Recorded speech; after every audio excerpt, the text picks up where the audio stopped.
I never thought I'd hear my own daughter call me a burden. After 40 years of teaching other people's children, after raising Jessica on my own when Robert died, after helping her afford the very roof over her head, I became inconvenient.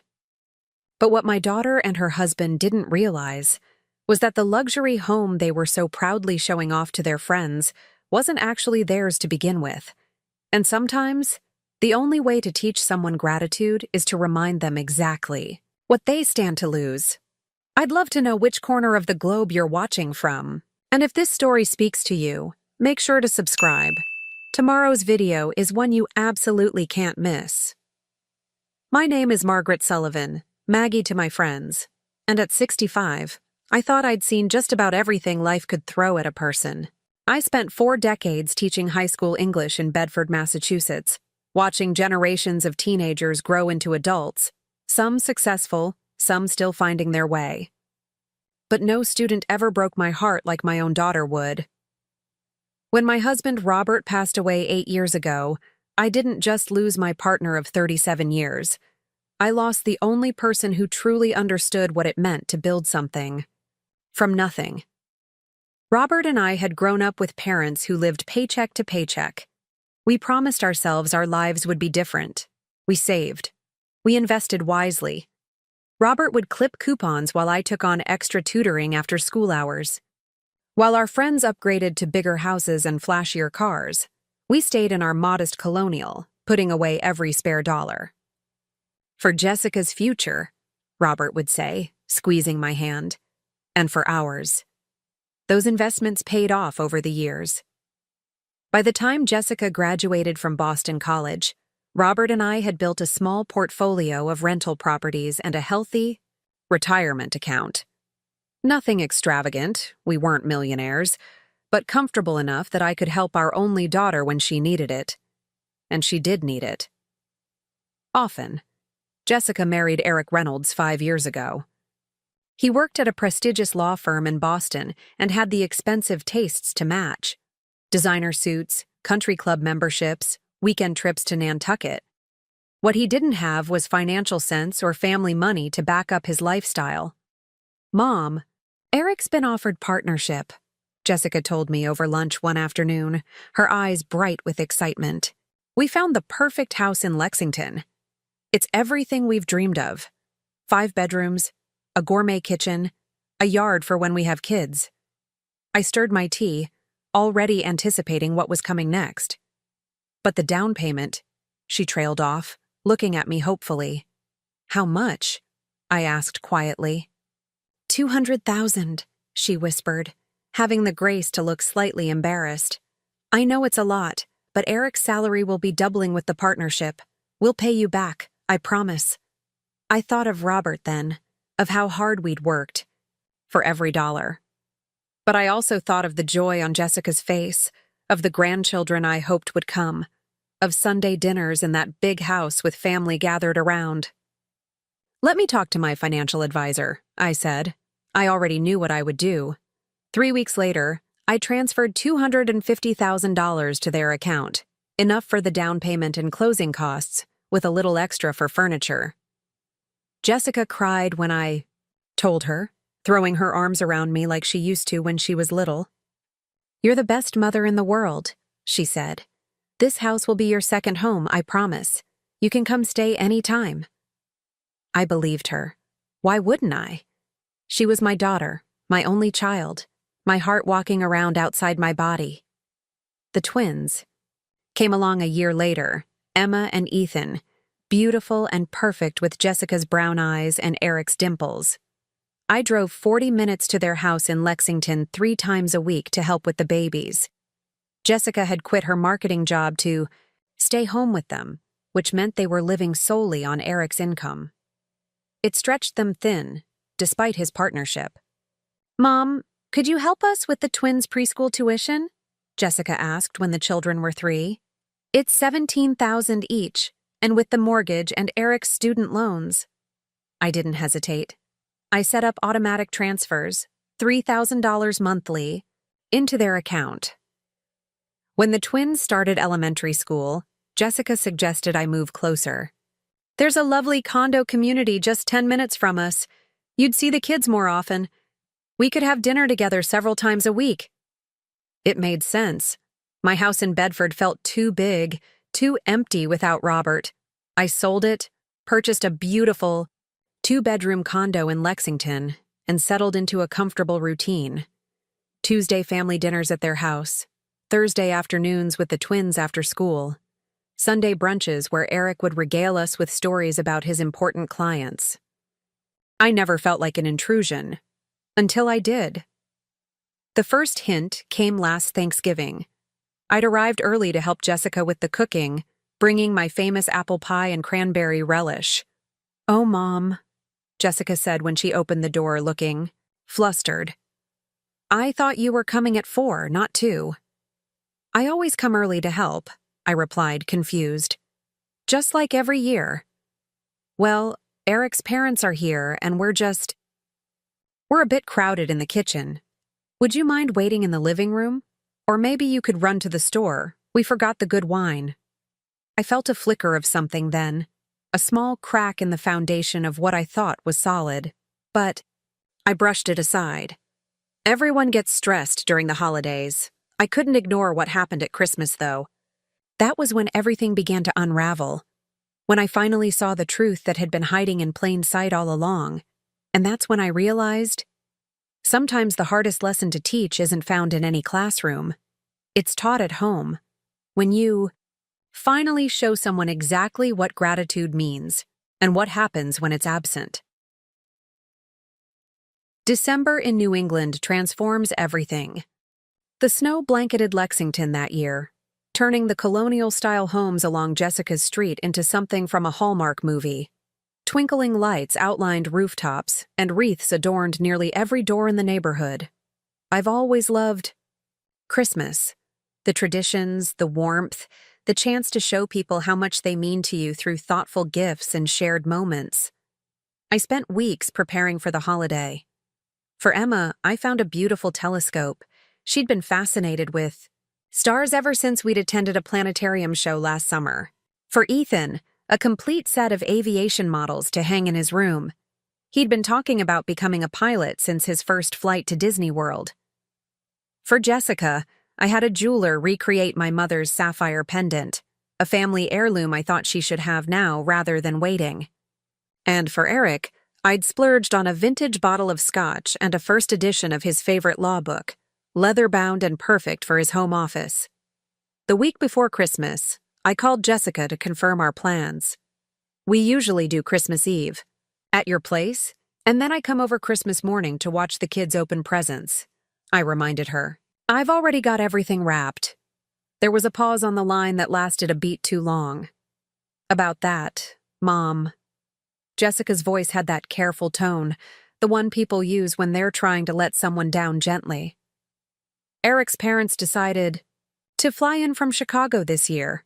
They'll be staying with us for the whole week." "That's wonderful," I said, genuinely pleased. "The twins would love having both sets of grandparents for Christmas. I can help set up the guest room for them." Another pause. "Well, that's the thing. They're taking the guest room, and we've converted the office into a second guest room for Eric's sister and her husband." "Oh." I processed this. "Well, that's no problem. I can sleep on the pull-out couch in the basement. I don't mind at all." "Mom," Jessica sighed. "The basement is where we're putting all the gifts and Santa setup. And honestly, with everyone here, it's going to be pretty chaotic. We were thinking maybe it would be better if you came by on the 26th instead, just for a few hours to exchange gifts." The words hit me like a physical blow. For a moment, I couldn't speak. "You don't want me there for Christmas?" I finally managed. "It's not that we don't want you," Jessica said quickly. "It's just that with Eric's whole family here, the house will be so crowded. Eric's parents haven't seen the twins in almost a year, and his sister is going through some things right now, so we really need to focus on them." "I see." I didn't. Not really. "And Christmas Eve? We're doing a special dinner just for Eric's family since they've traveled so far, but the 26th will be nice. The chaos will have died down, and we can have a proper visit. I gripped the phone tighter, trying to keep my voice steady. Jessica, I live 10 minutes away. I've been at every Christmas since the twins were born. I'm their grandmother, too. I know, Mom. And you'll still see them. Just not on Christmas Day. In the background, I heard Eric's voice. Is that your mother? Tell her we really need to figure out the sleeping arrangements. My parents can't share a bathroom. Jessica pulled away from the phone, her voice muffled as she responded to him. Then she was back. Mom, I've got to go. Eric needs help with something. We'll see you on the 26th, okay? She hung up before I could answer. I stood in my kitchen, phone still in hand, trying to process what had just happened. Excluded. That's what I was.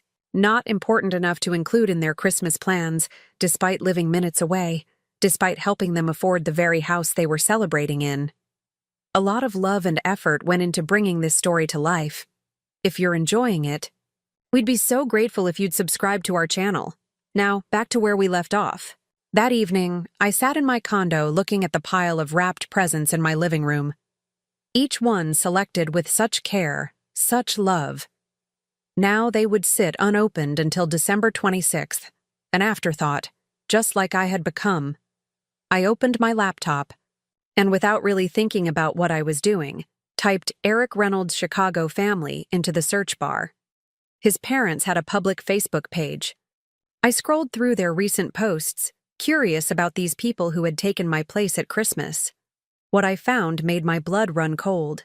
A post from Edward Reynolds, dated just 3 days ago. Excited for our Caribbean cruise, setting sail. December 22nd from Miami for a week of sun and relaxation with Ellen. Merry Christmas to us. They weren't coming for Christmas. They weren't coming at all. I sat back, my mind racing. Jessica had lied to me. But why? What possible reason could she have for excluding me from Christmas with a fabricated story about houseguests? I scrolled further through Edward and Ellen Reynolds' Facebook page. Photos of a Thanksgiving dinner at a restaurant in Chicago, not at Jessica's as she'd claimed when canceling our usual plans.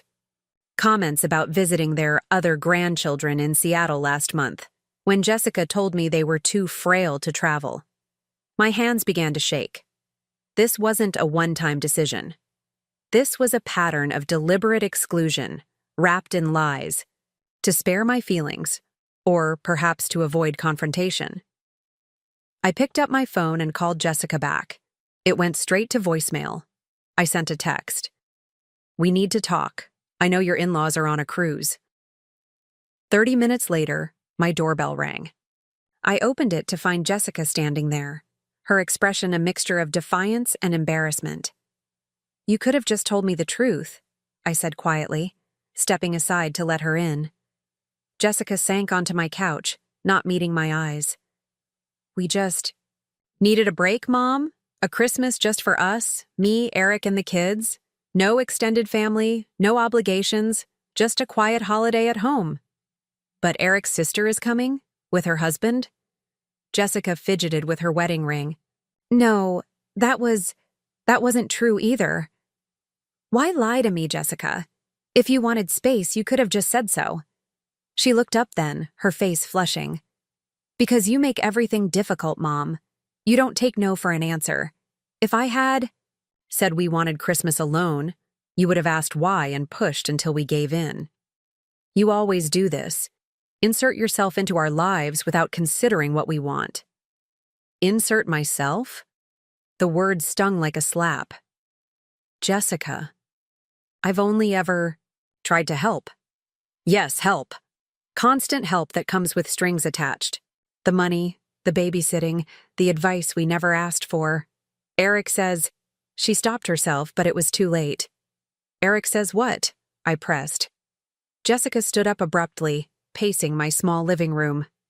Eric says you use your financial support to control us. That you think because you helped with the down payment, you own a piece of our home.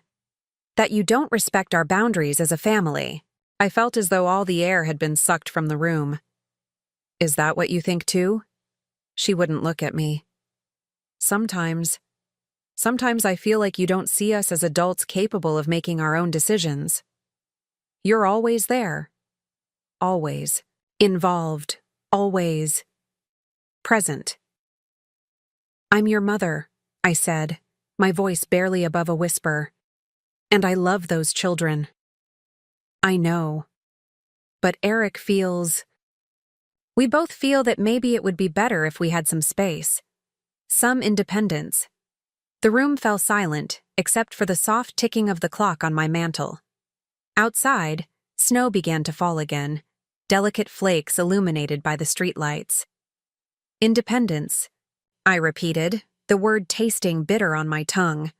From the woman who gave you $250,000 for your house. From the grandmother who pays $3,000 every month toward your children's education. Jessica winced. See? That's exactly what Eric meant. You hold those things over our heads. As I looked at my daughter, this stranger wearing my child's face, a cold clarity washed over me. In trying to give her everything, I'd somehow raised someone who valued nothing.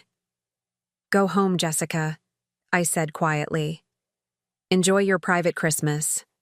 She hesitated, perhaps sensing the shift in me. Mom, go. We'll talk after the holidays. After she left, I sat alone in my quiet condo. Christmas. Lights twinkling mockingly in the window. I opened my laptop again, but this time I wasn't searching for Eric's parents. I was looking for the deed to Jessica and Eric's luxury home in Lexington. The home I had helped them buy. The home that, as I was about to discover, wasn't legally theirs at all. The day after Christmas passed in a fog. I didn't call Jessica. She didn't call me. The beautifully wrapped presents remained untouched beneath my small artificial tree, a painful reminder of the distance that had grown between us. Outside, families visited neighbors, children played with new toys in the snow, and holiday music drifted through the walls of my condo. I felt like an island, disconnected from the joy surrounding me. I poured myself a glass of wine, Robert's favorite Cabernet that I saved for special occasions, and opened my laptop. The county property records website glowed back at me in the high, dimly lit room. I had visited this site only once before, years ago, when we were closing on Jessica and Eric's house. Now I navigated it with purpose, entering their address with steady fingers. The document appeared on my screen. The deed to 47 Winchester Lane, Lexington, Massachusetts. I scanned the legal language looking for the names of the owners. There it was, in black and white. Margaret R. Sullivan and Jessica L. Reynolds as joint tenants with right of survivorship. I blinked, rereading the line several times. I was listed as a co-owner, not just a contributor to the down payment, a legal co-owner with equal rights to the property. I remembered signing papers at the closing, but in the emotional whirlwind of helping Jessica and Eric buy their dream home, I hadn't fully processed what those documents meant. I searched through my filing cabinet and found the folder labeled Jessica's House. Inside was a copy of the deed, mortgage documents, and a letter from the attorney who had handled the closing.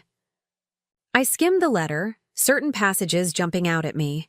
As we discussed, the property will be titled jointly between you and your daughter to protect your significant investment, while Mr. Reynolds will reside in the home as your daughter's spouse. He is not a titled owner. The arrangement allows you to maintain control of your investment while providing security for your daughter. Memory flooded back. The attorney, Sharon Leibowitz, had advised this arrangement specifically because of the size of my contribution. It's a significant portion of your retirement savings, she had said. This way, if anything happens, divorce, financial troubles, your investment is protected. I had agreed, thinking it was simply a technicality. Jessica knew about the arrangement. She had been sitting right next to me during that meeting, nodding along as Sharon explained the details. But did Eric know? Had Jessica told him that his name wasn't on the deed to the home he believed was his? My phone rang, startling me. Jessica's name flashed on the screen. I took a deep breath and answered, "Hi, Mom." Her voice was subdued. "I thought maybe you'd want to come over tomorrow to exchange gifts with the twins. They've been asking about you." "I'd love to see the twins," I said carefully. "How was your Christmas?" "It was nice. Quiet, like we wanted. But the kids missed you." She paused. "I missed you too." The admission surprised me. "Jessica, before I come over, we need to talk about something important." "If this is about Christmas, Mom, I've already apologized." "No," I interrupted. "It's about the house." Silence stretched between us. When she spoke again, her voice was guarded. "What about the house?" "I've been looking at the property records," I said evenly. "I think we need to discuss the ownership arrangement." Another long pause. "Is this because of what happened? Are you threatening us over our Christmas plans?" The accusation stung, but I kept my voice steady. "This isn't a threat. It's a long overdue conversation about boundaries and respect. I'm simply reminding you of the legal reality of your living situation." "You're unbelievable," Jessica hissed, "using the house to punish us." "I'm not punishing anyone," I said. "But it seems you and Eric have forgotten some important facts. Facts we should discuss like adults. Eric's right here. Why don't you tell him yourself what you're planning?" Before I could respond, Eric's voice came through the phone, sharp and hostile. "Maggie, what's this about? Jessica says you're making threats about our home?" I took another sip of wine, gathering my thoughts. "Not threats, Eric. Facts. Did you know that your name isn't on the deed to the house you're living in?" His laugh was dismissive. "Of course my name is on the deed. I signed the mortgage papers." "You signed the mortgage as a borrower," I clarified. "But the actual ownership of the property is in my name and Jessica's, as joint tenants." His voice changed, uncertainty creeping in. "That's not possible." "I would know if— check the county records," I suggested. "Or ask Jessica. She was in the meeting with the attorney when this was arranged." I heard muffled voices as Eric presumably turned to Jessica. The tension through the phone line was palpable. "This is ridiculous," Eric finally said, his voice tight with anger. "You gave us that money for the down payment. It was a gift." "I never said it was a gift," I replied calmly. "I said I would help you buy the house. And I did, as a co-owner, not just a donor." "So what are you saying?" His voice rose. "That you're going to kick us out of our own home because we wanted one Christmas to ourselves?" I closed my eyes, gathering patience. "I'm not kicking anyone out. I'm simply clarifying the actual legal arrangement that's been in place all along. An arrangement your wife was fully aware of." Eric went silent. I could hear Jessica crying softly in the background. "And the money you send every month?" Eric finally asked. "Was that some kind of rent payment arrangement too?" "No," I said. "That was a grandmother trying to help her grandchildren get the best education possible. But perhaps we should formalize that arrangement as well, since you seem to have mistaken generosity for obligation." "You're manipulating us," Eric said, his lawyer's training evident in his measured tone. "Using your financial position to control our family." I thought of all the years I'd given without expectation, all the times I'd stepped in when they needed help, all the ways I'd supported them without asking for recognition. The accusation felt particularly cruel. "I have never tried to control you," I said, my voice finally betraying some emotion. "But I won't be treated like an inconvenience by the family I've sacrificed for. Not anymore." "So what do you want?" Eric demanded. "Money? More time with the kids? What's the price for you to back off?" "Respect," I answered simply. "Recognition that I am not a burden to be managed or a checkbook to be accessed when convenient. I'm family, and families don't lie to each other about holiday plans or pretend that financial support comes with no acknowledgement." "And if we don't meet your definition of respect?" Eric challenged. I took a deep breath. "Then perhaps it's time we have A conversation about what joint tenancy really means and what options are available to me as a co-owner of the property. You wouldn't. Jessica's voice came back on the line, trembling. I don't want to, I assured her. But I won't continue to be treated as an outsider in a family I helped build either. After we hung up, I sat in the growing darkness of my living room, wondering if I had gone too far. But something had shifted inside me. A lifetime of accommodating others, of putting my needs last, had reached its breaking point. I wasn't trying to punish Jessica and Eric.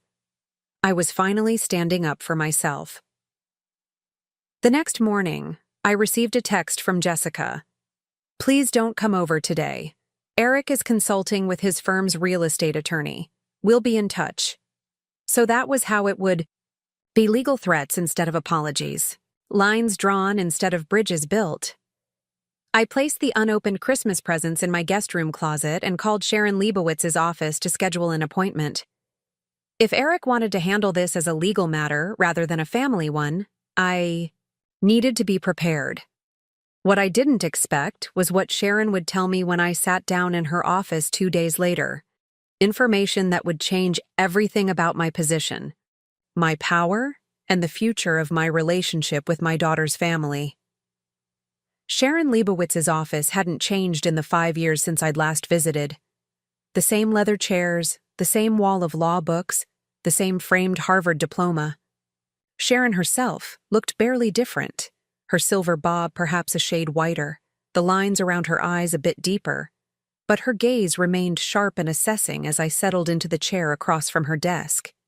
It's been a while, Maggie, she said, adjusting her reading glasses. I was surprised to get your call. I should have come sooner, I admitted. But I never thought I'd need to exercise my legal rights against my own daughter. Sharon nodded, pulling out a thick file folder labeled with my name. I've reviewed the property documents for 47 Winchester Lane. You're in a stronger position than you might realize. How so? Well, first let's clarify what joint tenancy means in Massachusetts. Sharon leaned forward, slipping into her professional demeanor. As joint tenants with right of survivorship, you and Jessica each own an undivided interest in the entire property. If either of you passes away, the survivor automatically inherits the other's share without probate. I remember that part, I said. But what does undivided interest mean practically? It means neither of you can sell or transfer your interest without the other's consent. Neither of you can be forced out by the other. And, most importantly in your situation, both of you have equal right to occupy and use the property. I processed this. So legally I could move in tomorrow if I wanted to? Sharon smiled slightly. Technically, yes, though I wouldn't recommend that approach unless you're looking to escalate tensions. What else should I know? Sharon flipped through several documents in the file. There's something else you may not remember. The significant portion of the mortgage that's been paid so far has been through an automatic withdrawal from your account. I frowned. That can't be right. They make the mortgage payments. I just send money for the children's education. According to these records, Sharon continued, the monthly mortgage payment is split. $2,100 comes directly from your account, while Eric and Jessica pay the remaining $1,800. My head spun. I'd authorized an automatic transfer when they first bought the house, intending it as temporary assistance until Eric's partnership came through. But I'd never canceled it and they'd never mentioned it. All this time I'd been paying the majority of their mortgage without even realizing it, on top of the education money I sent separately. There's more, Sharon said, pulling out another document. The property taxes and homeowners insurance are paid annually from your account as well, about $15,000 per year. I sat back, stunned. I had no idea. Jessica never said anything about these continuing payments. Based on my calculations, Sharon said, consulting a notepad, between the down payment, your portion of the mortgage, property taxes, and insurance, You've contributed approximately $387,000 to this property over the past 5 years. The number hit me like a physical blow, nearly $400,000, a significant portion of my retirement savings, invested in a home where I was now considered a burden. And the education money? I asked weakly. That's separate. The $3,000 monthly payments you mentioned would total around $180,000 over 5 years. Sharon removed her glasses. Maggie, combining everything, you've provided over $500,000 to your daughter's family. I closed my eyes, letting the magnitude of this revelation wash over me. All those years of careful saving with Robert, all those extra tutoring hours and coupon clipping, had gone towards supporting Jessica and Eric's lifestyle, a lifestyle that now had no room for me. What are my options? I finally asked. Sharon leaned back in her chair. Several. As a joint tenant, you could demand compensation for your ownership interest, essentially forcing Jessica to buy you out. Given the current market value of the property and your contributions, that would likely be around $400,000 to $450,000. Jessica and Eric don't have that kind of money, I said. Then they would need to sell the house and split the proceeds with you. Or they could take out a home equity loan to pay you. Sharon paused. Alternatively, you could petition the court for partition, which would force a sale if you can't agree. On terms. The options felt so drastic, so final. I don't want to make them homeless, I said quietly. There are less nuclear options, Sharon assured me. You could renegotiate the ownership arrangement.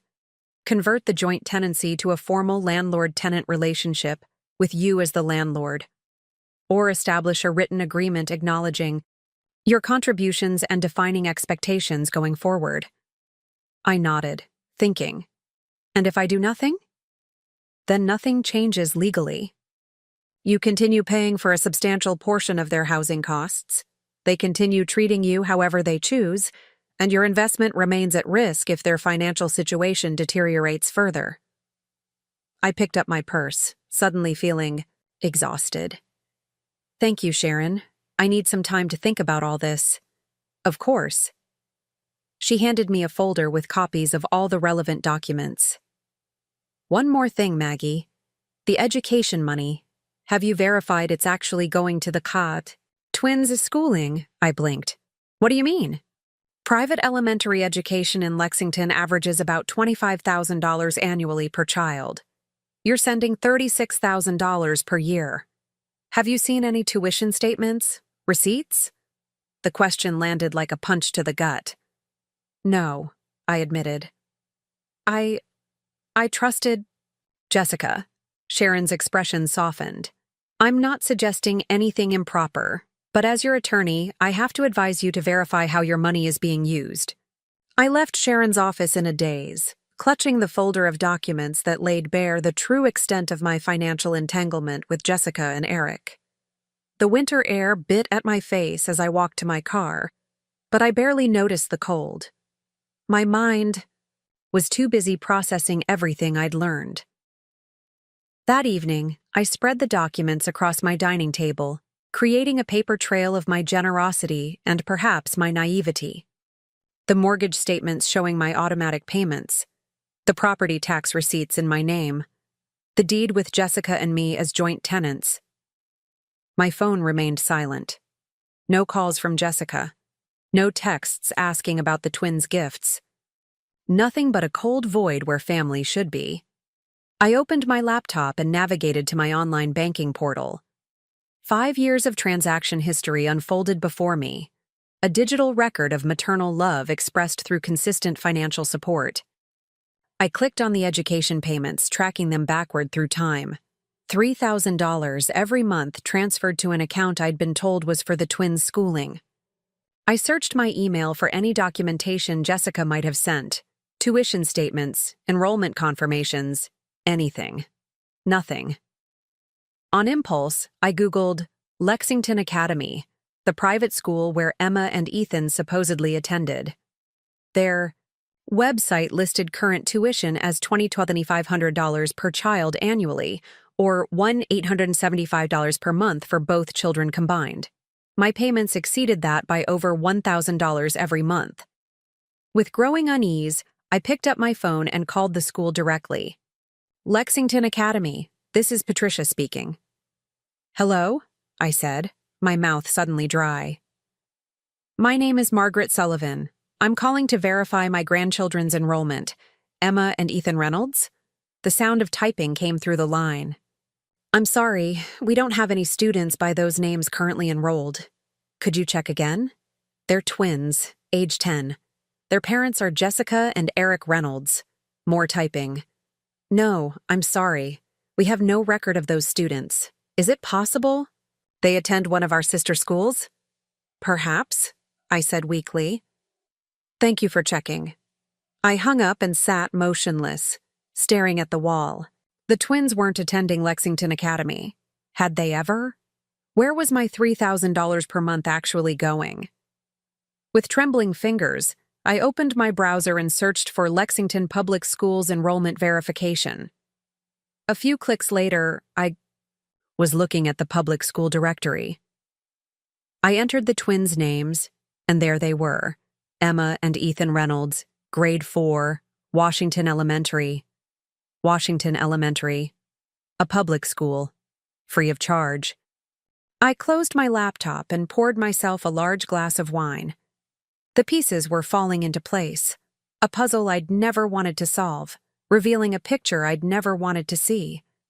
My daughter and son-in-law had been systematically taking advantage of my generosity, using me as an ATM while pushing me further from their lives. The question now wasn't whether I should act, but how. And when I did, I would need to be prepared for the fallout.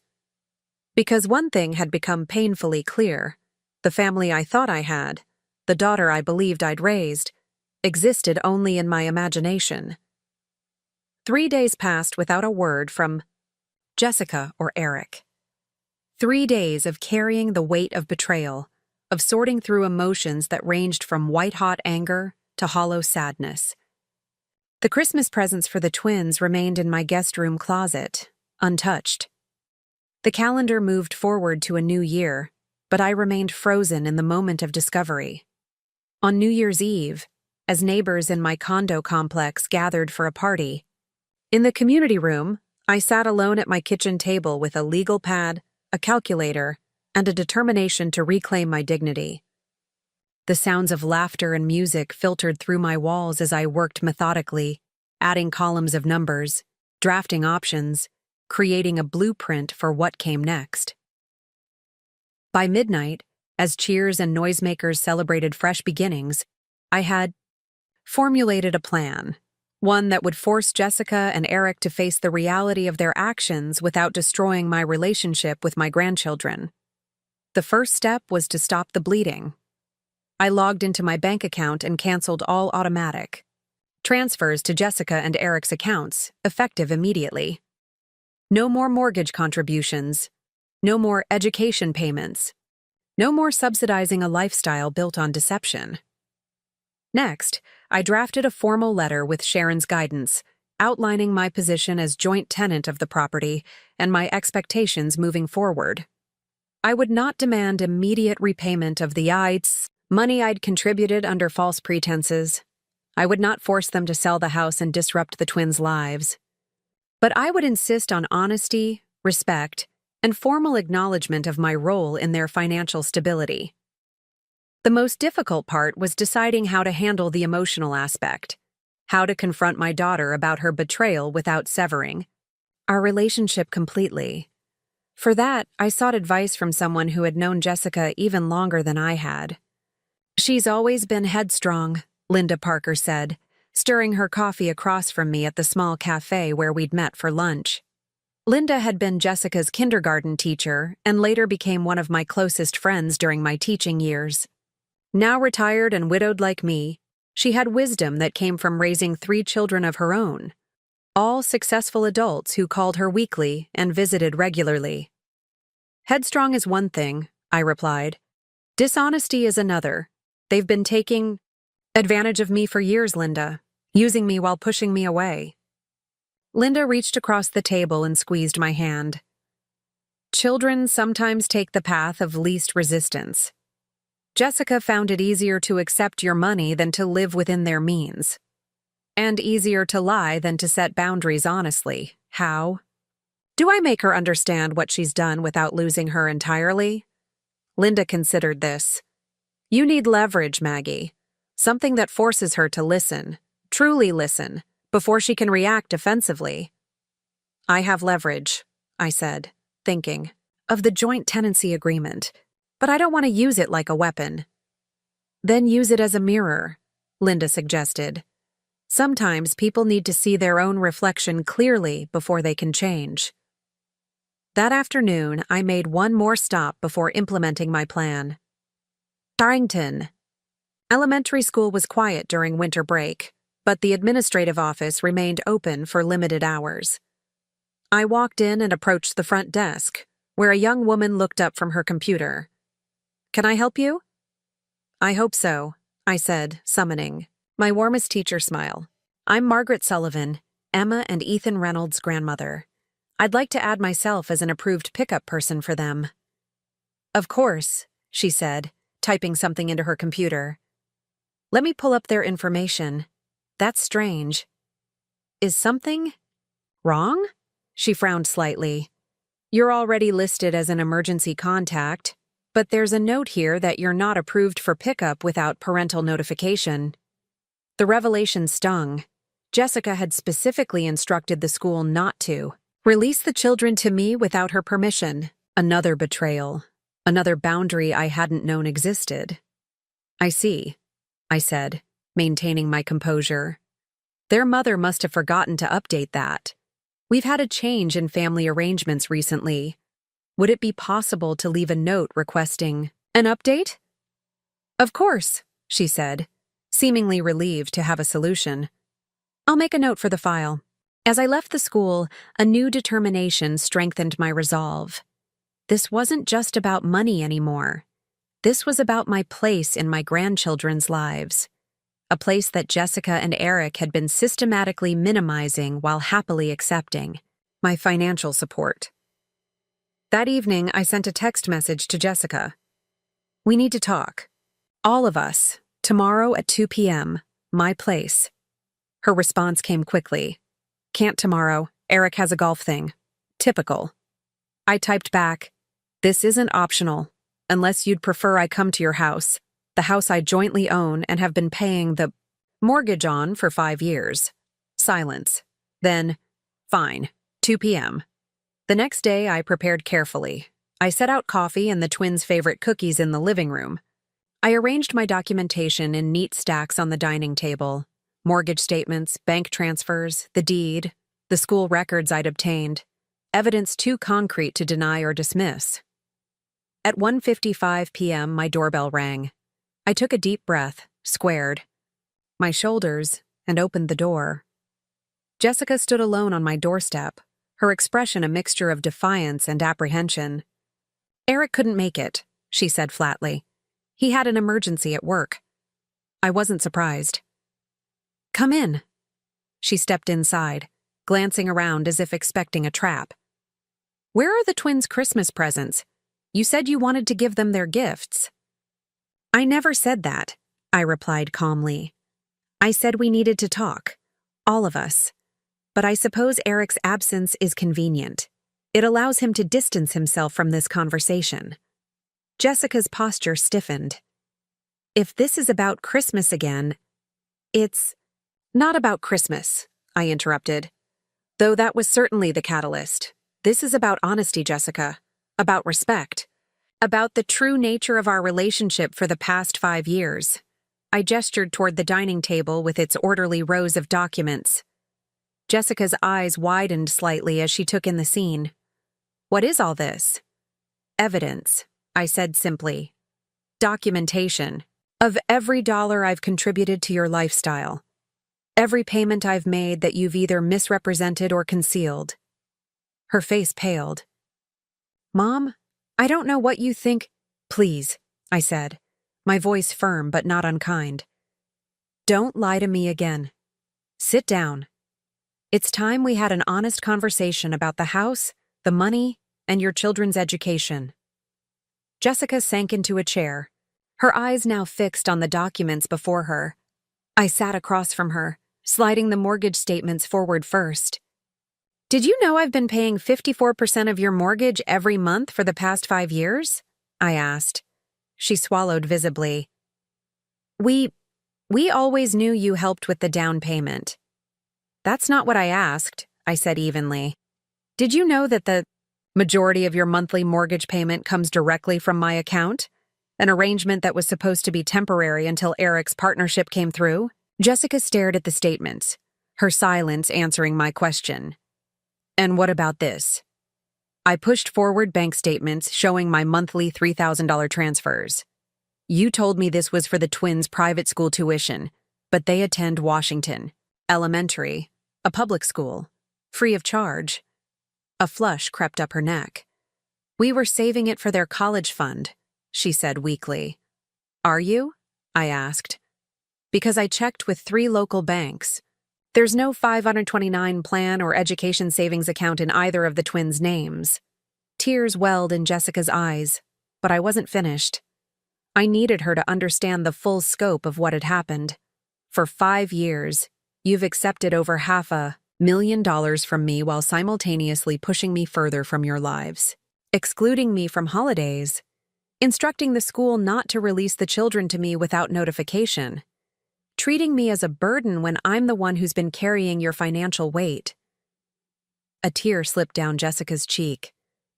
Mom, I'm not done, I said, my voice still steady. I've stopped all payments, effective immediately. No more mortgage contributions. No more monthly transfers. From now on, your lifestyle will need to match your actual income, not your income plus my retirement savings. Jessica's head snapped up, panic replacing shame in her eyes. You can't do that! We'll lose the house! That, I said, is where you're mistaken. I slid the final document toward her, the deed showing our joint tenancy. I'm not just a contributor, Jessica. I'm a legal co-owner of your home, and we have some decisions to make about what happens next. Jessica stared at the deed, her fingers trembling as they traced the line with our names. The color had drained from her face, leaving behind a pallor that highlighted the dark circles under her eyes. For a moment, the only sound in my condo was the ticking of the grandfather clock Robert had restored decades ago. You've known this all along, she finally whispered. Not a question, an accusation.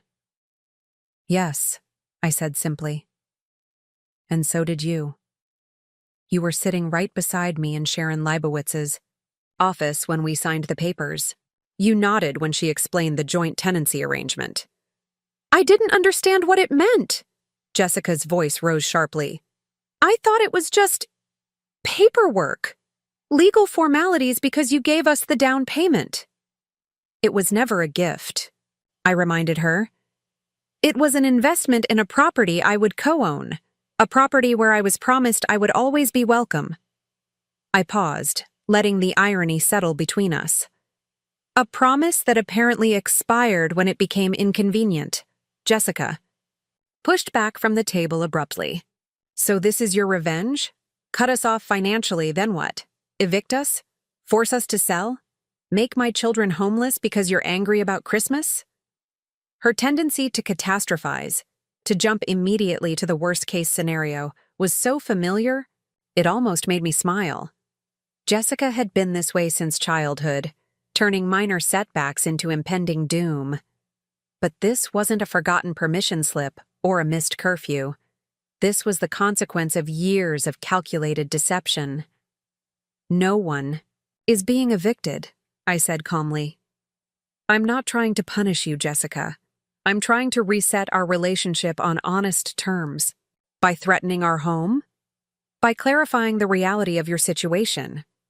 I gathered the documents into a neat pile. The reality is that your lifestyle has been subsidized by my retirement savings for years. The reality is that you and Eric have been living beyond your means and lying to me about where my money was going. Jessica sank back into her chair, a different emotion flickering across her face. Fear. Eric doesn't know, she said quietly. That surprised me. Doesn't know what? About the joint tenancy. About your name on the deed. She looked up, eyes pleading. Mom, he thinks his name is on the property. I never told him otherwise. The revelation hung in the air between us. This wasn't just about Jessica and Eric deceiving me. Jessica had been deceiving her husband as well. Why would you hide that from him? I asked. Jessica looked away. Eric is proud. He wouldn't have accepted the house if he knew he wouldn't be an owner. He thinks the down payment was a gift from you to both of us. She bit her lip. And he doesn't know about the monthly mortgage payment either. I told him I was handling all the finances. The pieces began to click into place. Eric's hostility toward me wasn't just entitlement, it was ignorance. He genuinely believed they had achieved their lifestyle on their own, with only occasional help from me. And the education money? I pressed. Where has that been going, if not to the twins' schooling or college fund? Jessica's silence spoke volumes. Jessica, I said, a new urgency in my voice. What have you been doing with $3,000 a month for? 5 years, she covered her face with her hands. I've been paying off Eric's gambling debts, she whispered through her fingers. The admission hit me like a physical blow. Gambling debts. My money, meant for Emma and Ethan's education, had been funneled to bookies and casinos. How long has this been going on? I managed to ask. Since before the partnership, Jessica said, still hiding behind her hands. It started with sports betting in law school, then online poker. He'd stop for a while, then start again. The firm doesn't know. If they found out, he'd lose his position, I finished for her. The prestigious law firm where Eric worked had strict ethical standards for its partners. Gambling addiction would be seen as a liability, a potential path to financial misconduct. Mom, please. Jessica finally looked up, her face streaked with tears. If you stop the payments, if you tell him about the deed, I don't know what he'll do. He's been under so much pressure lately. The firm's been watching him since he lost the Mercer account. A sudden, terrible thought occurred to me. Jessica, has Eric ever been physical with you? Or the twins? No, she said quickly. Too quickly. Nothing like that. He gets angry, throw things sometimes, but never at us. Not yet, I thought grimly. But financial pressure had a way of escalating tensions, and a man with a gambling problem facing the collapse of his carefully constructed facade might become unpredictable. Where are the twins now? I asked. At my friend Kayla's house, a play date. Jessica wiped her face. They don't know anything about any of this. They just think we're having money problems because of Christmas expenses.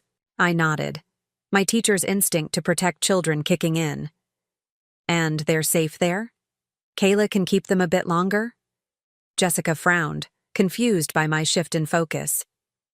Yes, until dinner time. Why? Because we need to talk to Eric. Today. Together. I reached for my phone. Call him. Tell him to meet us here. It's time for complete honesty about the house, the money, and his gambling. Mom, no! Jessica's eyes widened in panic. You can't tell him. He'll lose everything. His job, his reputation. He might leave us. And if he continues gambling, if he accumulates debts you can't hide. I countered. What happens to Emma and Ethan then? Jessica fell silent, the impossible weight of her situation visibly crushing her shoulders. I won't stand by and watch my grandchildren's future be gambled away, I said firmly. Not by Eric, and not by you through your silence. We deal with this today, together, as a family. He won't come, Jessica whispered. Not if he knows what it's about. Then don't tell him what it's about. I stood, gathering my resolve. Tell him I've had a change of heart, that I want to apologize for the Christmas misunderstanding and discuss increasing my financial support. Jessica looked up at me with a mixture of disbelief and growing understanding. You want to lure him here under false pretenses? I want him here for an honest conversation, I corrected. How we get him here is less important than what happens when he arrives. She hesitated, then picked up her phone with shaking hands. I listened as she crafted a story about reconciliation and additional financial support, her voice steadying as Eric apparently responded positively. He'll be here in 30 minutes, she said after hanging up. He was already out running errands. Nearby.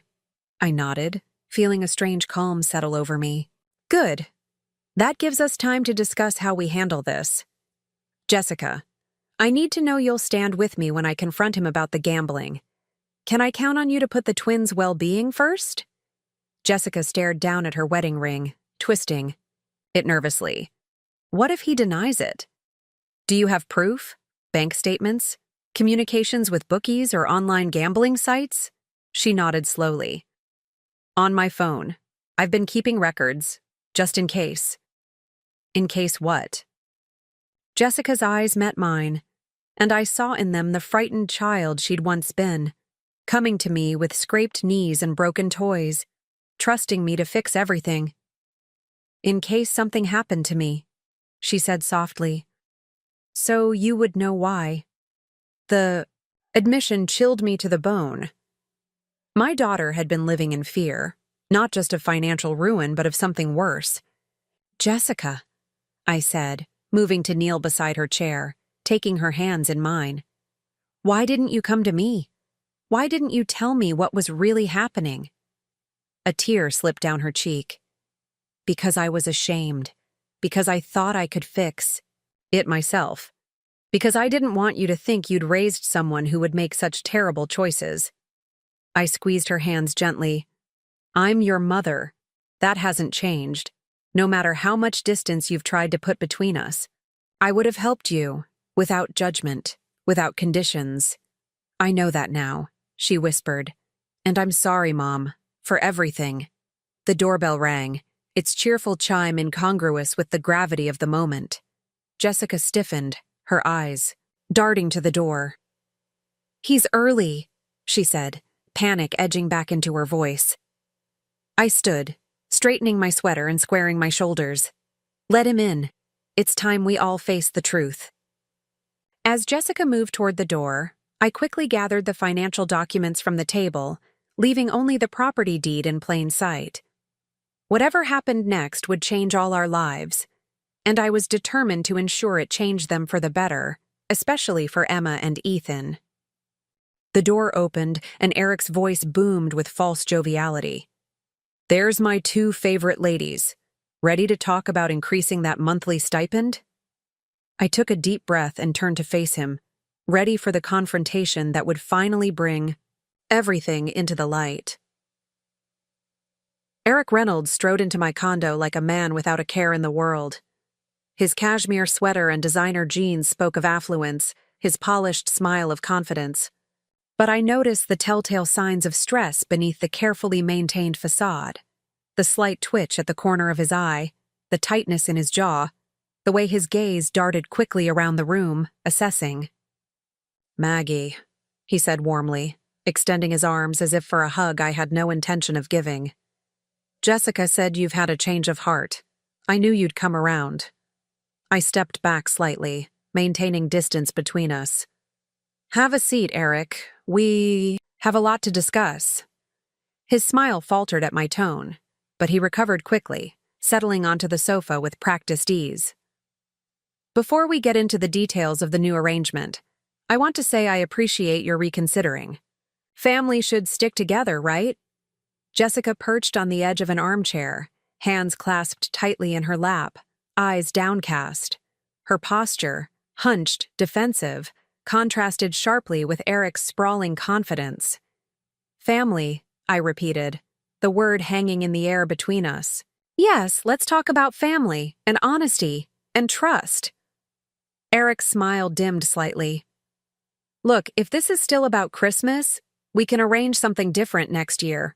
Maybe rotate holidays or— This isn't about Christmas, I interrupted, picking up the property deed from the table. This is about the truth, Eric. The truth about your house, your finances, and your gambling debts. The transformation was immediate.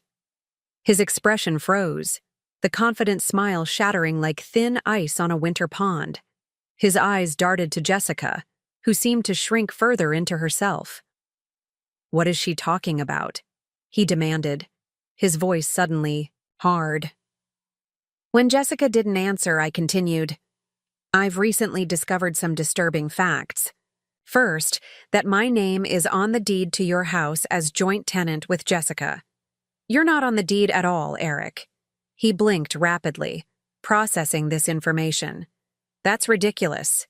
Of course my name is on the deed. I signed the closing papers." "You signed the mortgage as a borrower," I clarified, sliding the deed toward him. "But the property itself is owned jointly by Jessica and me. Always has been." Eric snatched up the document, scanning it with the trained eye of a lawyer. His face flushed deep red as he confirmed what I'd said. "Jessica," he said, his voice dangerously quiet. "Did you know about this?" She nodded almost imperceptibly, still not meeting his gaze. "And there's more," I continued, keeping my voice steady. "I've been paying 54% of your mortgage every month. For the past 5 years. The property taxes and insurance come directly from my account as well. In total, I've contributed nearly $400,000 to your housing costs, not including the down payment." "This is absurd," Eric sputtered, though the certainty in his voice was crumbling. "Jessica handles all the household finances. I transfer my portion of the mortgage to her account each month." "And what does she do with it?" I asked. "Because it's certainly not covering all your housing expenses." Eric turned to Jessica, who had finally raised her head, tears streaming silently down her face. "What is she talking about?" he demanded. "What have you been doing with my money?" "It wasn't enough," Jessica whispered. "It was never enough, Eric. Not with your gambling." The color drained from his face. "You told her? You promised you'd never—" "I didn't have to tell her," Jessica interrupted, finding her voice at last. "She figured it out when she discovered the $3,000 monthly payments weren't going to the twins' education." Eric's head swiveled back to me, panic now evident in his eyes. "Maggie, listen. Whatever Jessica's told you, she hasn't told me anything yet," I said calmly. "But she's going to. Today. We all are. No more secrets, no more lies." Eric stood abruptly, pacing the small confines of my living room like a caged animal. "This is ridiculous. I made one mistake years ago. A few bad bets. It's under control. Now—" Jessica pulled out her phone, her fingers trembling as she unlocked it and navigated to an app. "Is $7,000 to DraftKings last week under control?" she asked, her voice gaining strength. "Or the $12,000 to your bookie the month before? Or the cash advances on our credit cards that put us at 29% interest?" Eric lunged for the phone, but Jessica was quicker, clutching it to her chest and backing away. "Don't," she warned. "I have backup copies of everything. The bank statements, the text messages, the threatening calls from collectors." He froze, staring at her as if seeing her for the first time. "You've been spying on me?" "I've been protecting our children," she shot back. "Someone had to." I watched the exchange with a growing sense of clarity. This wasn't just about money anymore. This was about power, control, and the terrible damage secrets can inflict on a family. "Sit down, Eric," I said firmly. "We're going to have a rational discussion about what happens next." "Nothing happens next," he snapped. "This is between Jessica and me. You have no right to interfere in our marriage." "I have every right to protect my investment," I countered, "and to ensure my grandchildren's well-being. Or would you prefer I contact the managing partners at your firm to discuss your gambling problem? I believe Harrison Prescott still plays golf with my brother-in-law. The threat landed precisely as intended. Eric sank back onto the sofa, defeated. The mention of his firm's senior partner, and my connection to him, had pierced his armor of denial. "What do you want?" he asked dully. "I want the truth," I said. "All of it. How much do you owe? Who do you owe it to? And what's your plan for resolving it without destroying your family in the process?" Eric looked at Jessica, perhaps hoping for a reprieve, but she stared back steadily, waiting. Something passed between them, a recognition that the facade they'd maintained for so long had finally crumbled. "About 80,000, he admitted, his voice barely audible. "Spread across 3 bookies and some online sites." Jessica gasped. 80? You told me it was 40 last month. It escalated recently. Eric ran a hand through his perfectly styled hair, disheveling it. I thought I could win it back. There was this sure thing. "Stop," I interrupted. "There are no sure things in gambling. That's the first thing you need to acknowledge if you're ever going to recover from this addiction." "I'm not an addict," he protested reflexively. I exchanged a glance with Jessica, who shook her head slightly. Denial, the constant companion of addiction. "Eric," I said gently, "you've jeopardized your career, your marriage, your children's future, and your financial stability. If that's not an addiction, what would you call it?" He had no answer. Instead, he stared down at his hands, the fight draining out of him. "Here's what happens next," I continued, my voice firm but not unkind. "First, all the financial deception stops. Today. Jessica, you'll show Eric every account, every statement, every source of income and expenditure. Eric, you'll disclose every debt, every gambling account, every credit card." They both nodded. Mutely. "Second, Eric enters a treatment program for gambling addiction, non-negotiable. I'll help find one that allows him to continue working, but recovery must be his top priority." Eric opened his mouth to protest, then closed it again, resignation settling over his features. "Third, we restructure the housing situation. The joint tenancy remains in place, but you'll both sign a formal acknowledgement of my ownership interest and my ongoing contribution to the mortgage." Jessica looked up, hope flickering across her tear-stained face. "You're not going to make us sell the house?" "No," I assured her. "I don't want to disrupt the twins' lives. But from now on, my financial support comes with transparency and accountability." I turned to Eric. "And fourth, you open your accounts to monitoring. By Jessica, by me, and by a financial counselor who specializes in gambling recovery. No more secrets." The grandfather clock chimed softly, marking the hour. Outside, the winter afternoon was fading into early darkness. Inside, a different kind of darkness, one that had been growing for years, was finally being exposed to light. "If I do all this," Eric said after a long silence, "what happens to the money, the monthly transfers you've been sending?" I smiled thinly. "That's the final point. My financial support will continue, but with one critical difference. Every dollar will go directly into trust accounts for Emma and Ethan's education. Accounts that neither you nor Jessica can access without my signature." Eric nodded slowly, absorbing the new reality. "And the mortgage?" "I'll continue my portion," I said, "but you'll need to adjust your lifestyle to cover your share without my additional subsidies. No more country clubs, no more luxury cars, no more weekends in Nantucket." Jessica reached for Eric's hand, and after a moment's hesitation, he took it. A small gesture, but perhaps the beginning of something more honest between them. "We can do this," she said softly. "We can be better. For the twins." As I watched them sitting there, my daughter and her husband, stripped of pretense and facing their reality for perhaps the first time, I felt a complex mixture of sorrow, hope, and determination. The path forward wouldn't be easy. Addiction rarely surrenders without a fight. Financial habits don't change overnight. and the wounds of betrayal take time to heal. But something had shifted fundamentally in that room. The burden I had carried wasn't mine alone anymore. And for the first time in years, I felt like my daughter might finally see me not as an ATM or an inconvenience, but as the mother who had never stopped loving her, even when that love required the harshest kind of honesty.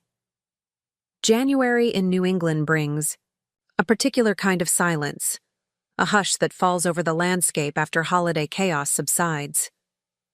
The world becomes monochrome, stark branches etched against pale skies, everything pared down to essentials. It's a season of clarity, of seeing things as they truly are without ornament or disguise. 3 weeks had passed since the confrontation in my living room. 3 weeks of difficult conversations, painful admissions, and tentative steps toward rebuilding what had been broken. The path wasn't smooth or straight, but at least we were moving forward with our eyes open. Eric had enrolled in a gambling recovery program, an intensive outpatient treatment that allowed him to continue working while attending therapy sessions 3 evenings a week. He'd been resistant at first, his pride battling with the reality of his situation. But after a particularly difficult session with a financial counselor, during which the full extent of his losses over the years was calculated, nearly $300,000, even he couldn't deny the severity of his problem. It feels like waking up from a fog, he admitted during a quiet dinner at my condo, the first time the 4 of us, Eric, Jessica, the twins, and I, had gathered since everything had changed. I kept thinking I was in control, that the next win would fix everything. That's how addiction works, I said, not unkindly. It rewires your thinking until the irrational seems perfectly logical. Emma and Ethan were playing a board game in the living room, blissfully unaware of the gravity of the adult conversation happening just a few feet away. We'd agreed to shield them from the worst of it, explaining only that Daddy was getting help with some grown-up problems and that there would be some changes to their lifestyle. The hardest part, Eric continued, lowering his voice further, has been facing the firm, telling Harrison about the gambling. That had been my ultimatum, complete honesty, even professionally. A hard line, but necessary. The alternative, discovery during a routine audit or background check, would have ended his career entirely. How did he take it? I asked, genuinely curious. Harrison Prescott had a reputation for being ruthlessly demanding but fair. Better than I deserved, Eric admitted. He's put me on probation. No client trust accounts for 6 months. Weekly check-ins with the firm's ethics council. But I still have my job, provided I stay clean and keep up with treatment. Jessica reached for his hand across the table. A small gesture, but meaningful. Their relationship was fragile now, trust damaged by years of deception on both sides. But I saw something in their interaction that gave me hope. A new honesty. A willingness to face difficult truths together, rather than sweeping them under expensive rugs. And the finances? I asked, directing the question to Jessica. She straightened, pulling a folder from her bag. I've been working with the financial counselor you recommended.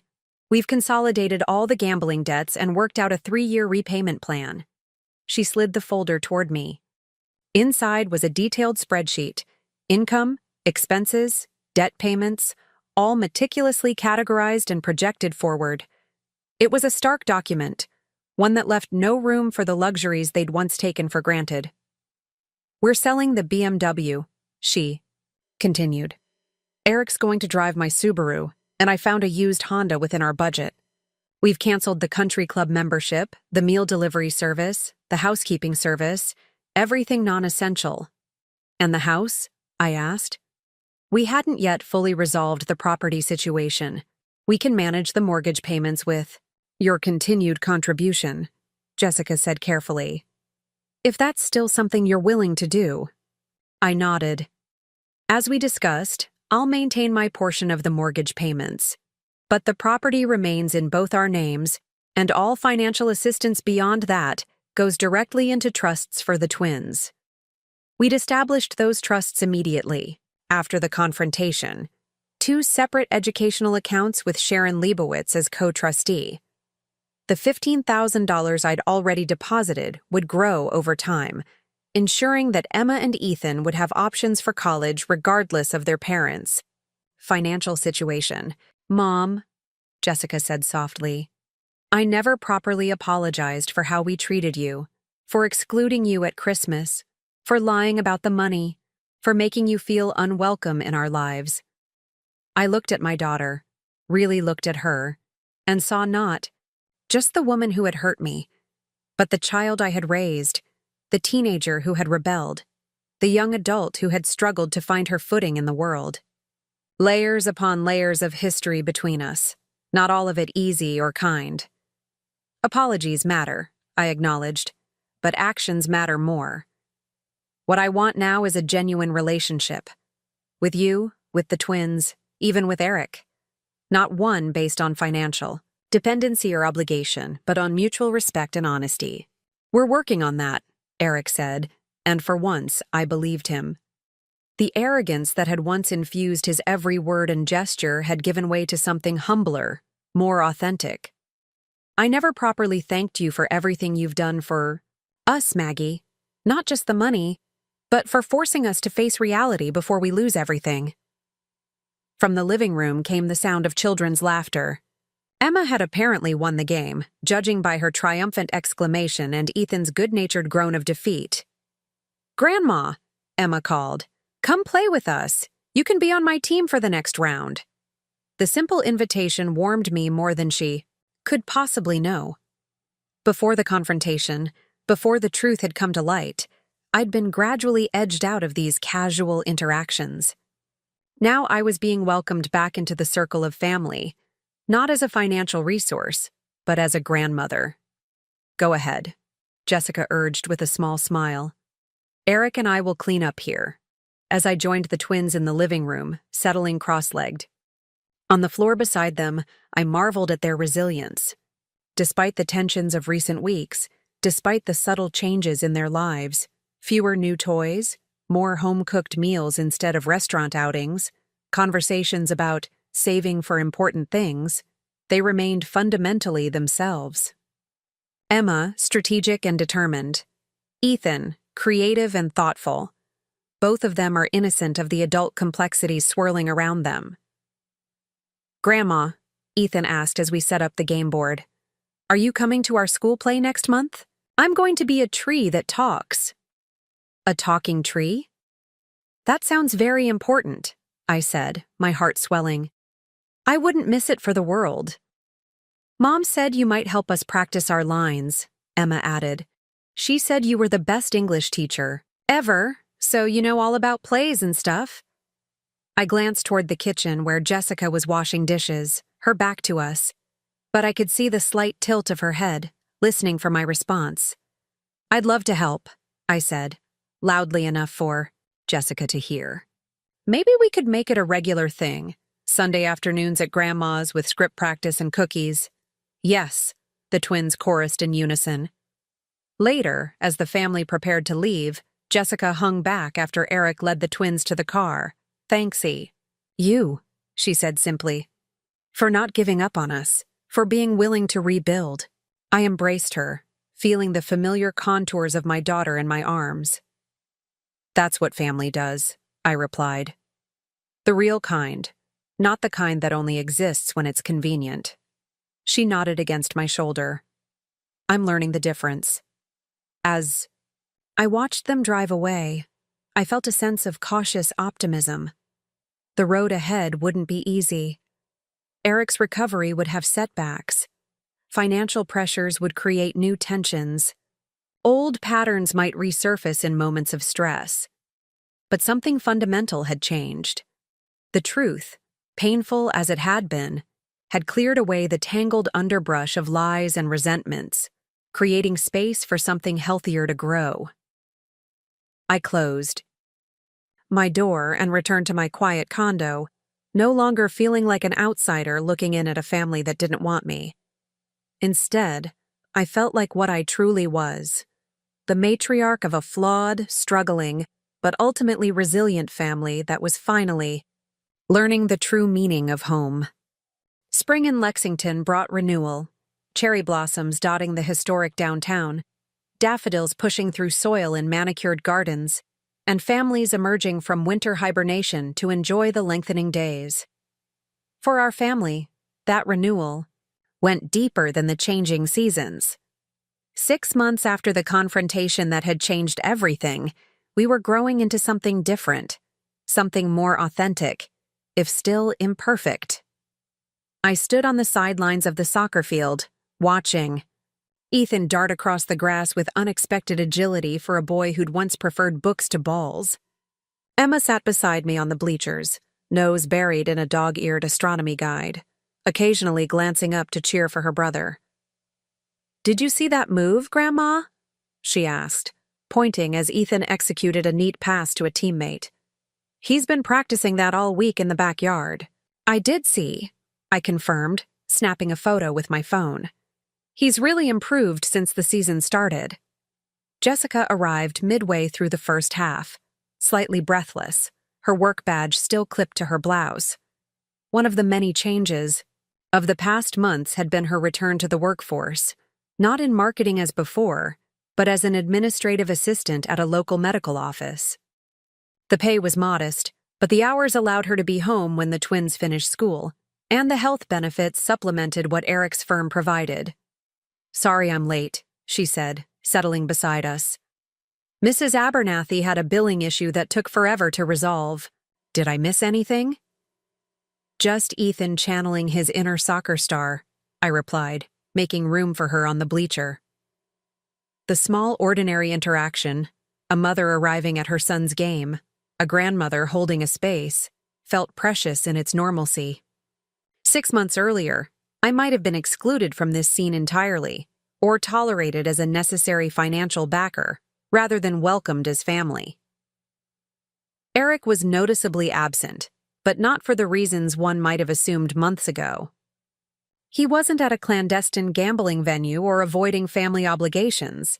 He was attending his twice-monthly meeting with his recovery sponsor, a commitment he'd maintained with surprising diligence since entering treatment. "Eric sends his apologies," Jessica said, as if reading my thoughts. "He hated missing Ethan's game, but Keith could only meet today." "Ethan understands," I assured her. "We talked about it on the way here. He's proud of his dad for sticking with the program." Jessica's eyes glistened slightly. "Sometimes I think the kids are handling all of this better than the adults. Children often do," I thought, but didn't say. "They adapt, they forgive, they move forward without the baggage adults accumulate like stones in their pockets, weighing them down."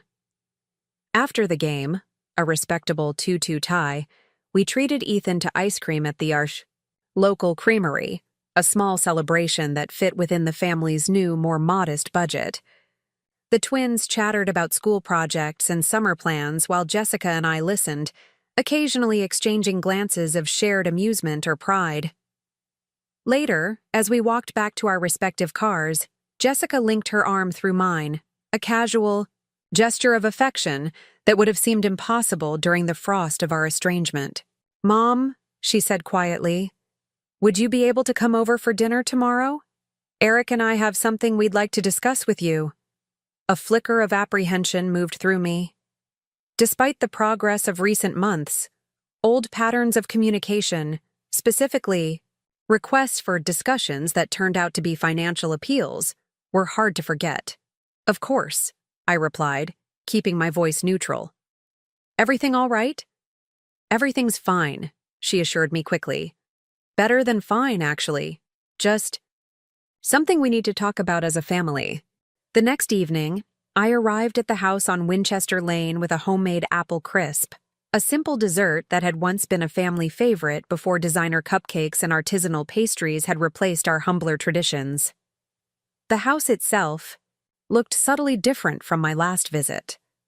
The pretentious art pieces Eric had insisted on displaying had been replaced with family photos. The imported Italian leather sofa had given way to a comfortable sectional that showed signs of actual use. It felt less like a showroom and more like a home. After dinner, a hearty lasagna made from scratch, not the gourmet takeout of previous years, Eric cleared his throat and exchanged a significant look with Jessica. "We wanted to talk to you about the house," he began. "Here it comes," I thought, bracing myself.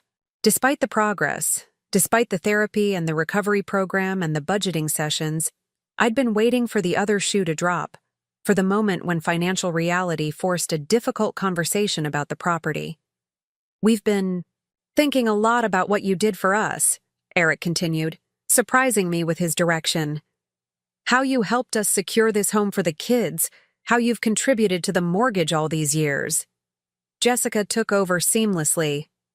"We've talked about it extensively, and we believe it's time to formalize our arrangement, to acknowledge your investment properly and ensure it's protected going forward." They slid a folder across the table. Inside was a legal document, a formal recognition of my ownership interest in the property, meticulously detailed and already signed by both Jessica and Eric. "We had this drawn up by an attorney at Eric's firm," Jessica explained. "It officially acknowledges that you own 54% of the property, corresponding to your contributions to date. It also establishes a framework for how decisions about the property will be made going forward." I skimmed the document, noting provisions for maintenance costs, future renovations, and even eventual sale proceeds. It was thorough, fair, and completely unexpected. "This is quite comprehensive," I said carefully. "There's more," Eric said, reaching for a second folder. "We've also established a repayment plan for the education money that was misdirected." He couldn't quite meet my eyes as he referenced the funds that had gone to gambling debts rather than the twins' schooling. It remained a source of shame for him, a painful reminder of how far he'd fallen. "We don't expect to repay the full amount immediately," Jessica clarified. "That's not realistic with our current finances, but we've calculated that we can contribute $500 monthly to the twins' education trusts as a start." I studied their faces. My daughter and her husband, sitting side by side, united in purpose rather than conspiracy. The change was remarkable.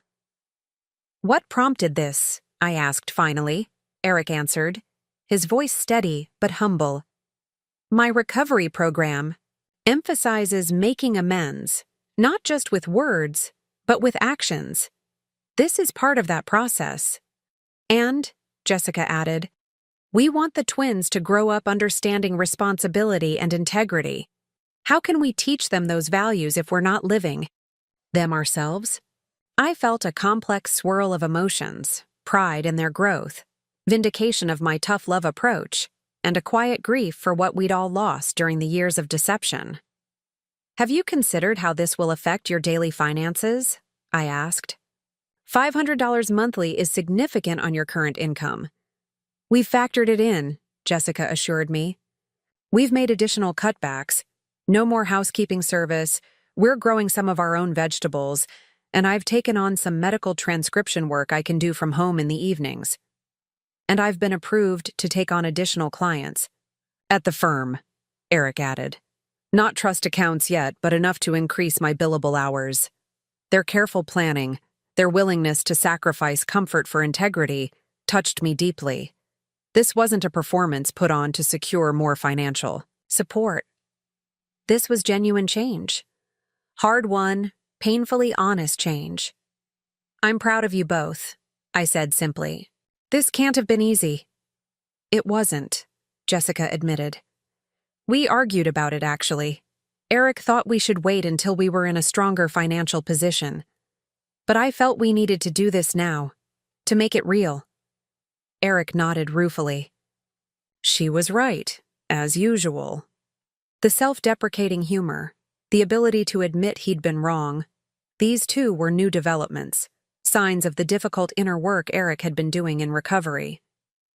As we shared the apple crisp for dessert, the twins joining us at the table with homework temporarily set aside, I looked around at this family, my family, and marveled at how far we'd come.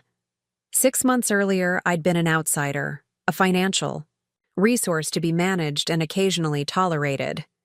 Now I was sitting at their table, integral to their lives and their future plans, not because of what I could give them, but because of who we were to each other.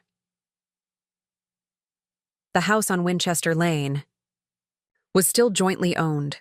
The financial entanglements remained complex.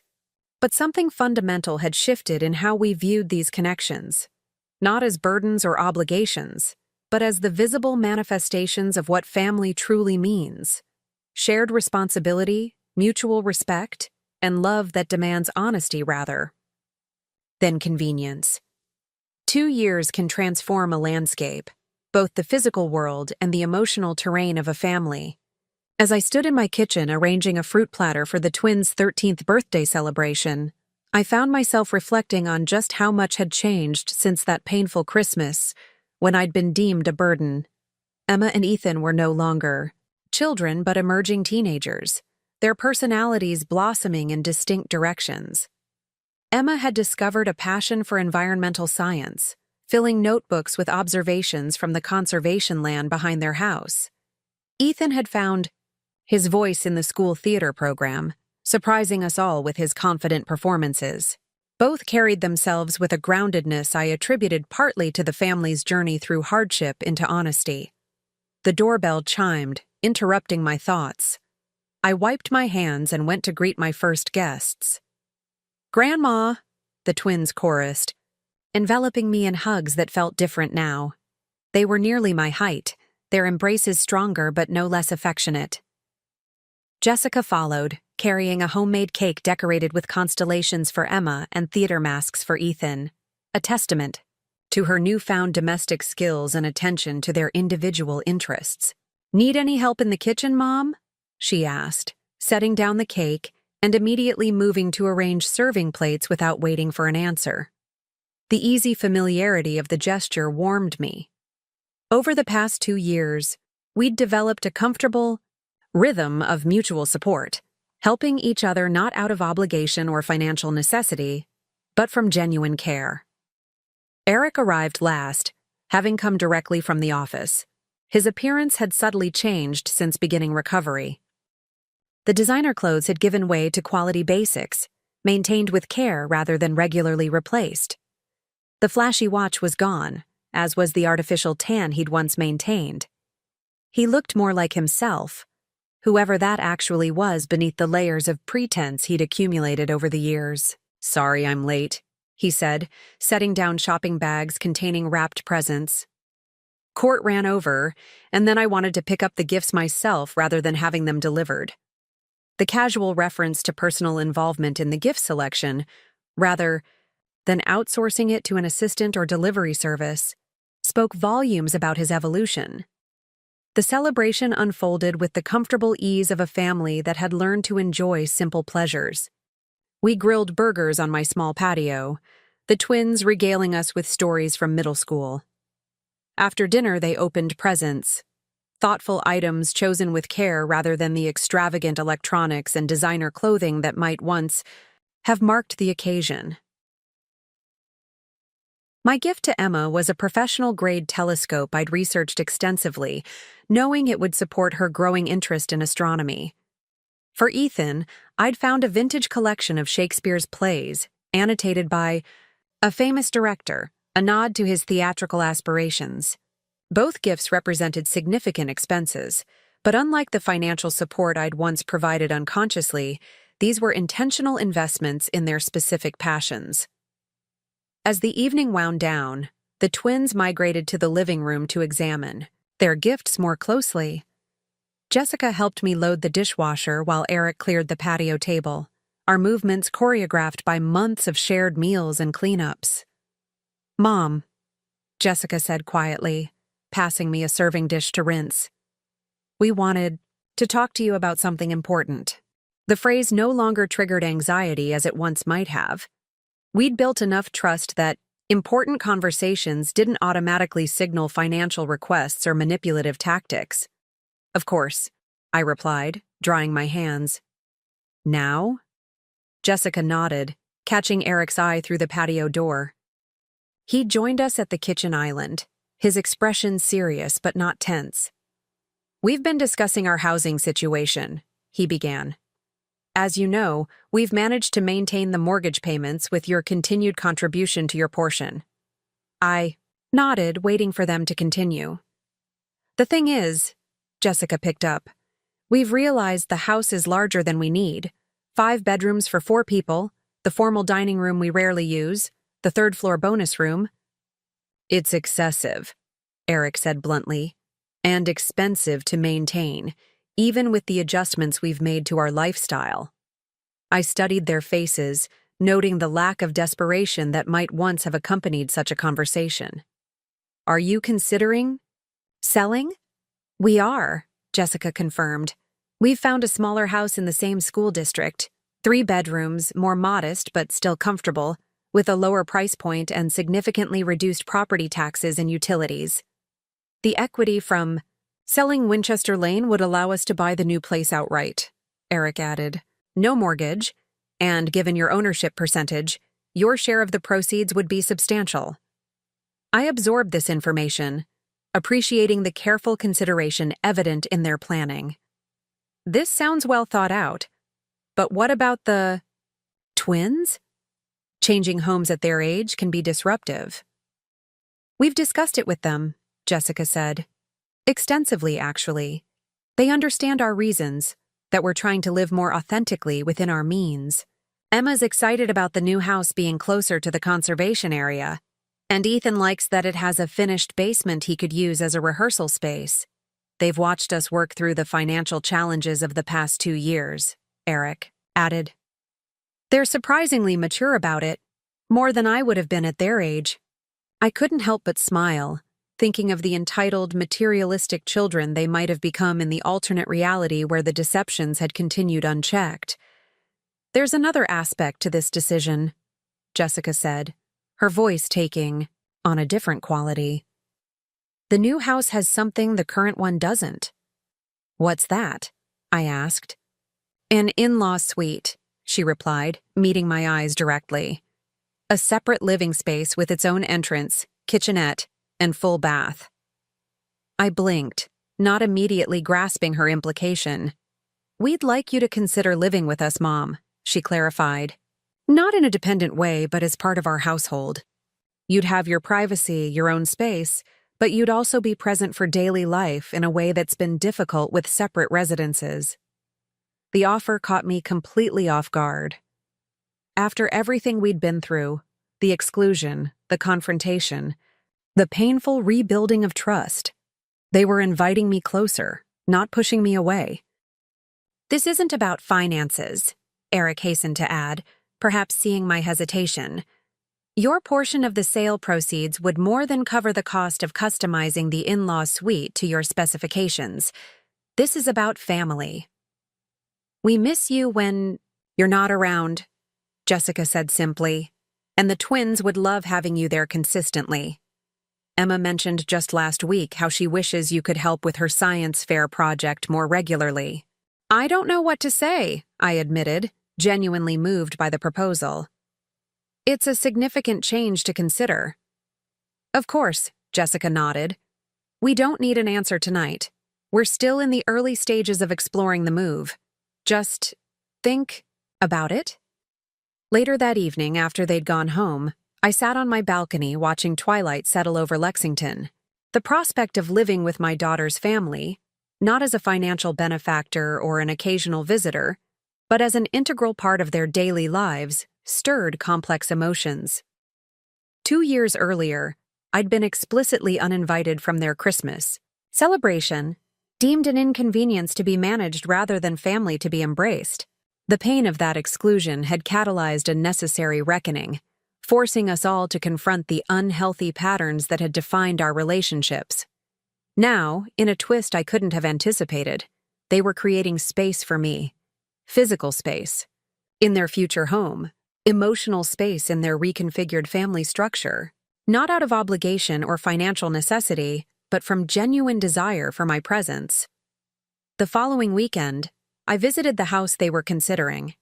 It was indeed more modest than the Winchester Lane property, a well-maintained colonial with a practical layout and a backyard that backed onto conservation land. The in-law suite occupied what had once been an attached garage, thoughtfully converted with high ceilings, ample natural light, and separate systems for heating and cooling. As we toured the space, I could envision making it my own, displaying the small collection of antiques Robert and I had cherished, setting up a reading nook by the bay window, perhaps even installing a small raised garden outside my private entrance. "What do you think?" Jessica asked as we stood in the potential in-law suite, the twins exploring the main house with Eric. "I think," I said slowly, "that this could work beautifully." 6 months later, we made the move official. The Winchester Lane house sold for significantly more than anticipated, providing Eric and Jessica with financial breathing room and me with the means to customize my new living space. We drafted clear agreements about shared expenses, privacy boundaries, and mutual expectations, lessons learned from our difficult history. The transition wasn't without challenges. Adjusting to proximity after years of independence required patience and communication from all of us. There were inevitable friction points, my early morning habits conflicting with their later schedule, differences of opinion about the twins' activities, the occasional need to assert boundaries. But the rewards far outweighed the adjustments. I was present for everyday moments that had once been invisible to me. Emma's excited recounting of a science experiment, Ethan rehearsing lines in the backyard, Jessica and Eric navigating the ordinary challenges of marriage with new tools and greater honesty. On Christmas Eve, exactly 3 years after the painful exclusion that had set everything in motion, we gathered in the main house's living room. A modest tree sparkled with ornaments, many handmade by the twins over the years. Presents were arranged beneath it, thoughtful rather than extravagant, selected with care rather than obligation.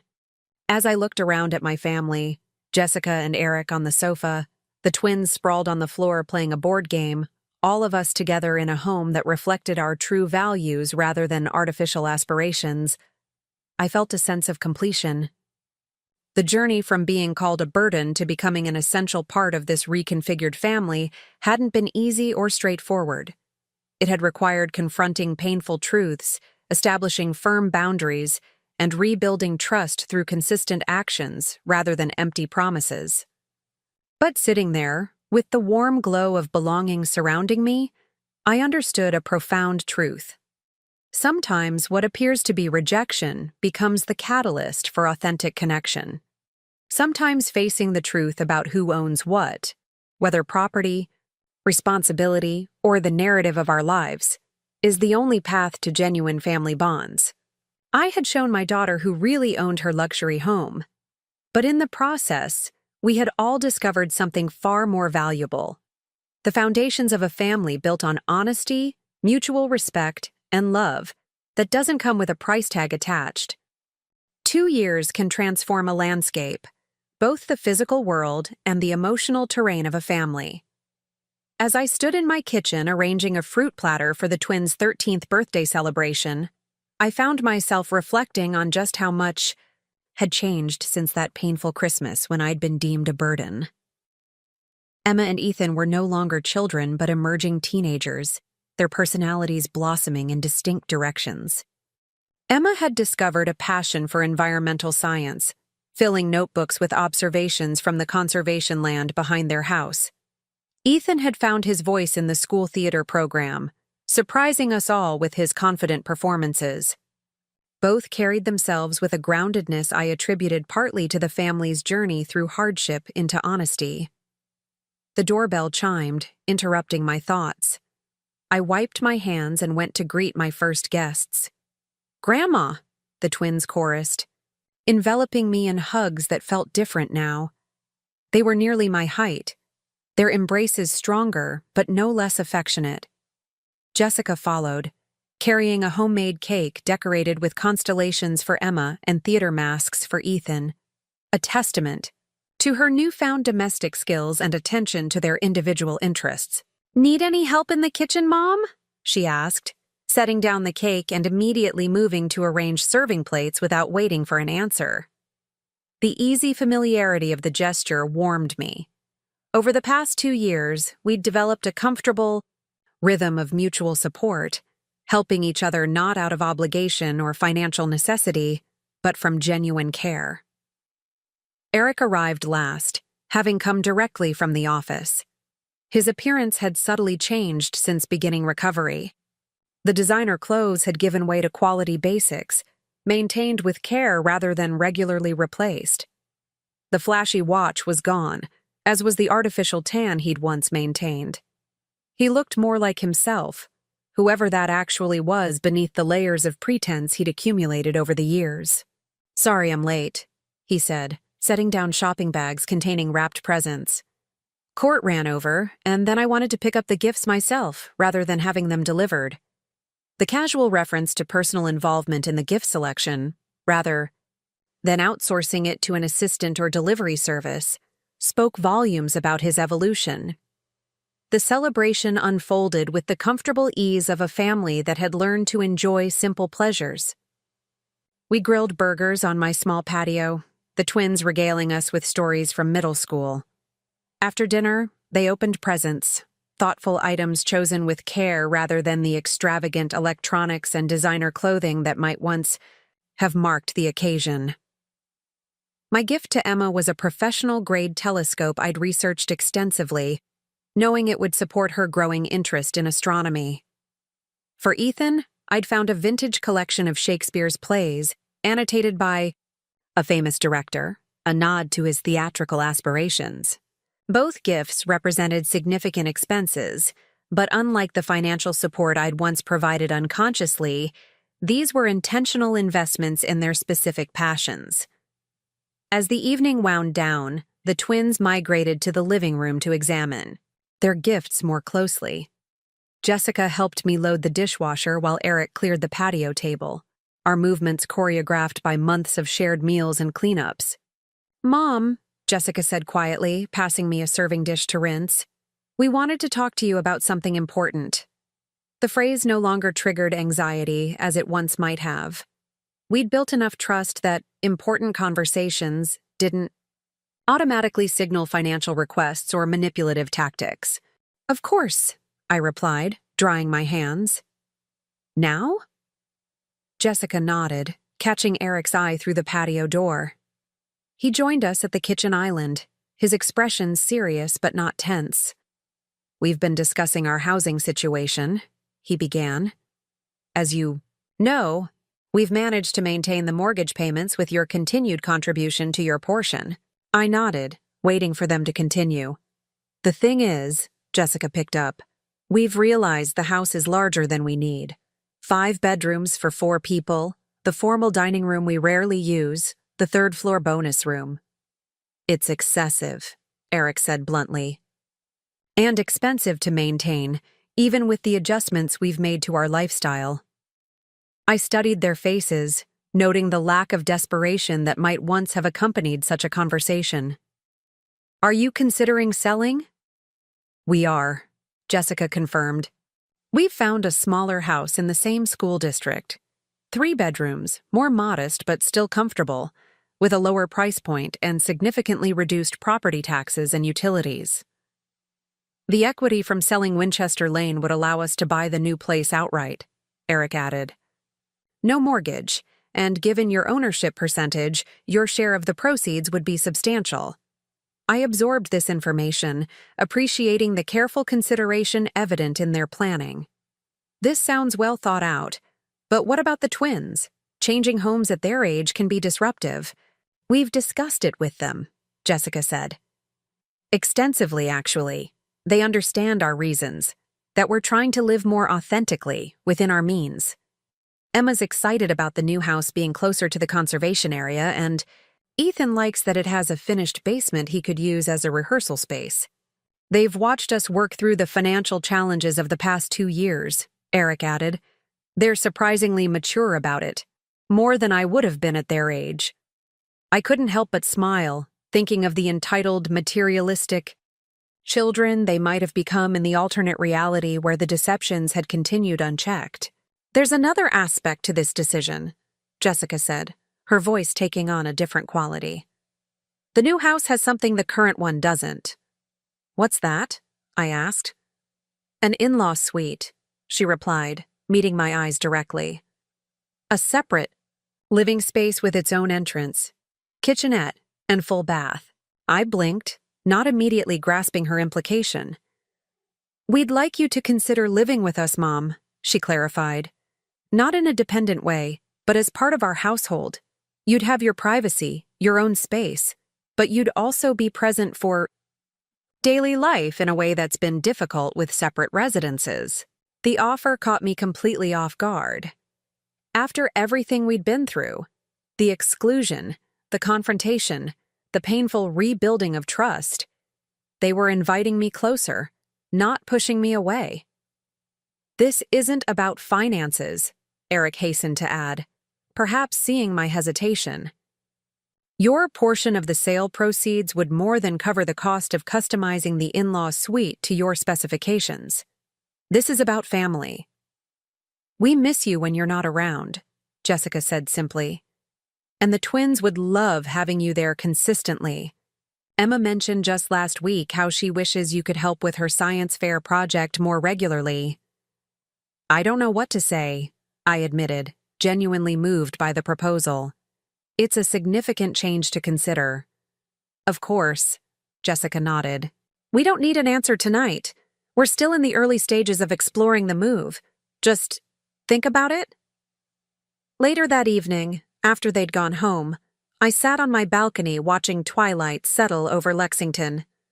The prospect of living with my daughter's family, not as a financial benefactor or an occasional visitor, but as an integral part of their daily lives, stirred complex emotions.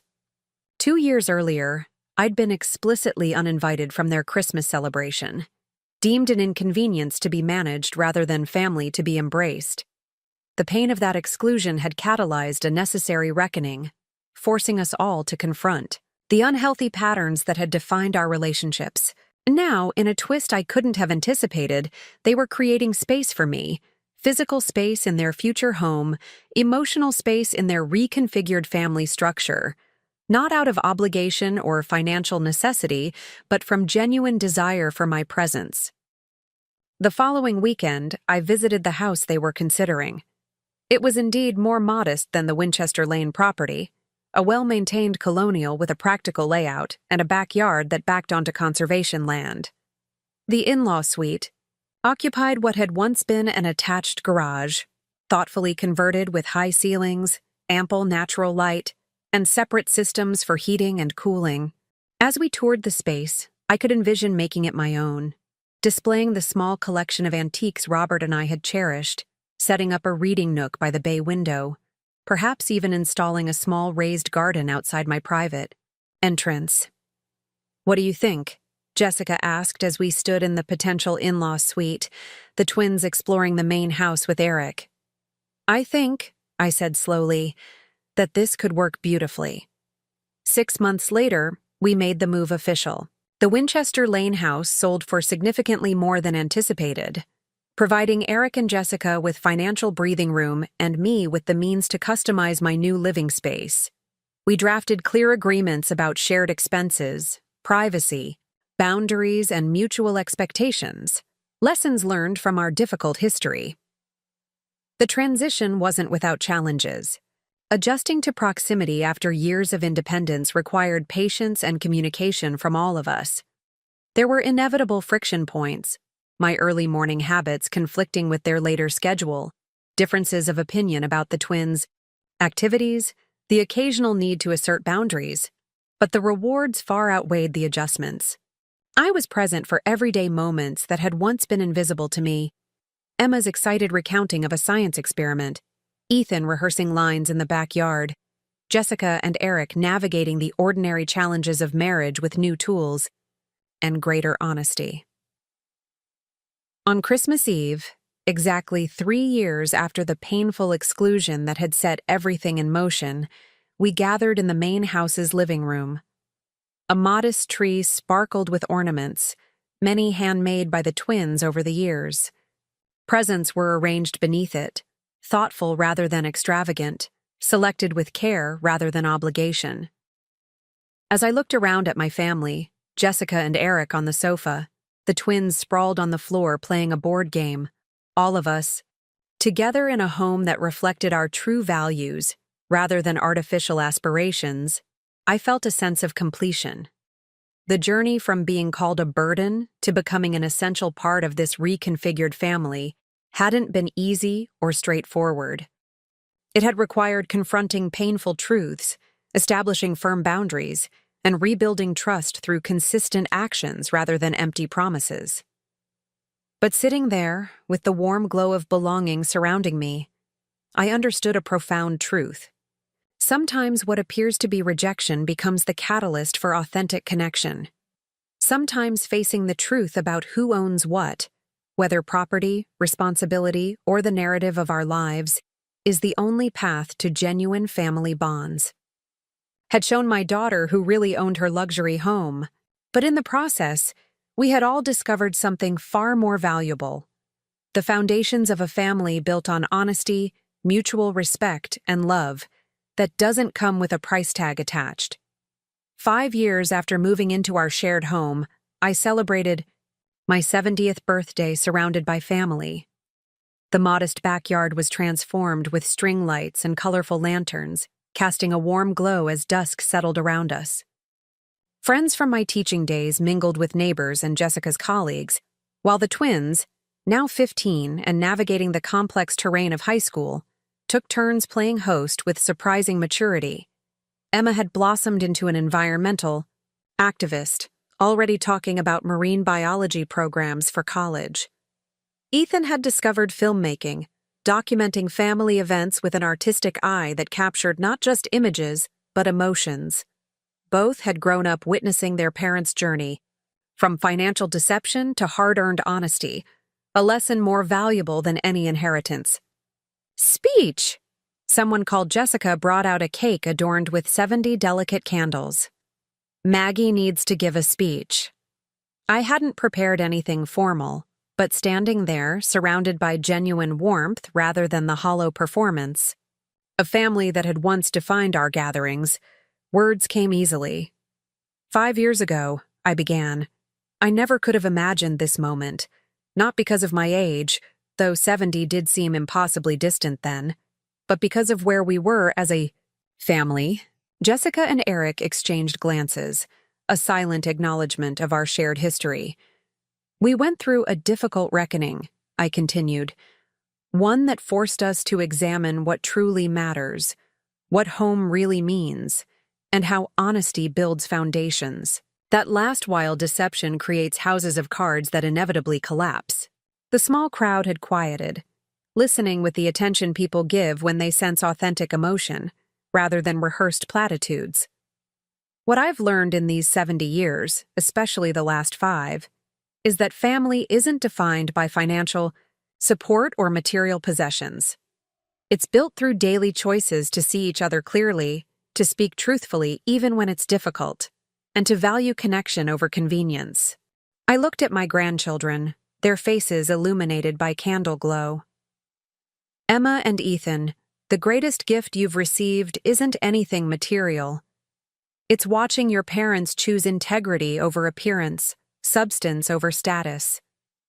Remember that lesson as you build your own lives. Later that evening, after guests had departed and dishes were cleared, Jessica joined me on the small patio outside my suite. The night air carried the scent of late summer flowers from the garden we'd planted together, a collaboration that symbolizes our rebuilt relationship. "That was a beautiful speech, Mom," she said, handing me a cup of herbal tea. "Though I kept worrying you might tell everyone exactly what prompted our difficult reckoning." I smiled, appreciating her ability to reference our painful past without flinching. "Some stories belong just to us." "I'm glad ours had a better ending than it might have," Jessica said quietly. "When I think about how close we came to losing everything, not just the house, but our relationship, Eric's career, the twins' security." "But you didn't lose those things," I reminded her. "Sometimes we need to come right to the edge of losing what matters to recognize its value." Jessica nodded, gazing at the night sky. "Eric and I were talking recently about what legacy means. Not just money or property, but the values we pass down. She turned to me. You've given us the most important legacy, Mom. The courage to face the truth, even when it's painful.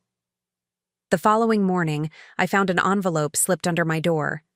Inside was a legal document and a handwritten note from Jessica and Eric. Mom, today we're filing paperwork to rename our family trust in your honor, the Margaret Sullivan Family Trust.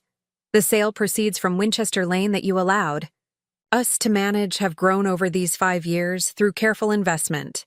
This trust will fund Emma and Ethan's education and eventually help them begin their adult lives on solid footing. More importantly, we've documented our family's journey in a letter that will become part of the trust documents, the story of how you showed us the true meaning of ownership, responsibility, and forgiveness. The twins will receive this letter when they turn 21, ensuring your legacy of courage and integrity continues through generations. Thank you for not giving up on us when it would have been easier to walk away. With deepest love and gratitude, Jessica and Eric. As I carefully refolded the letter, I thought about legacies. Not the material kind that can be quantified in dollars and deeds, but the invisible inheritance of values and choices that shape generations.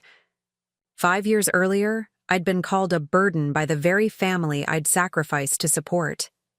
That painful moment had forced a necessary revelation about who really owned what in our lives.